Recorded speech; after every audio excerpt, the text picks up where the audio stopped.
Sebuah drone FPV milik Resimen Irkut Rusia dilaporkan berhasil mendeteksi dan menyerang lokasi yang diduga sebagai tempat perlindungan sementara pasukan Ukraina.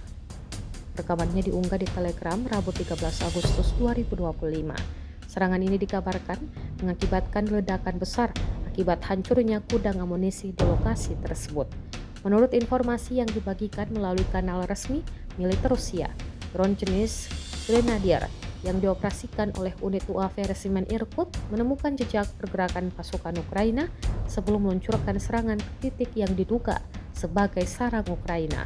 Serangan tersebut ternyata mengenai gudang amunisi, memicu ledakan hebat yang menghancurkan sebagian bangunan hanggar tempat amunisi disimpan.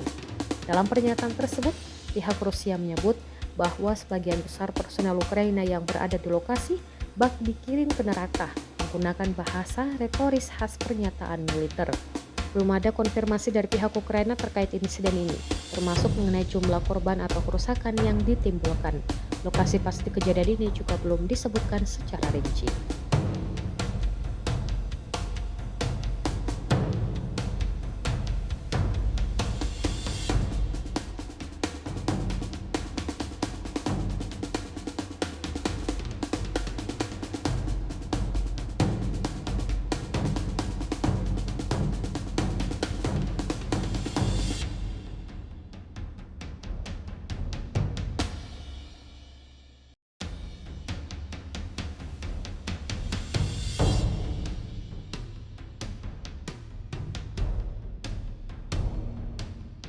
Download Tribun X sekarang, menghadirkan lokal menjadi Indonesia.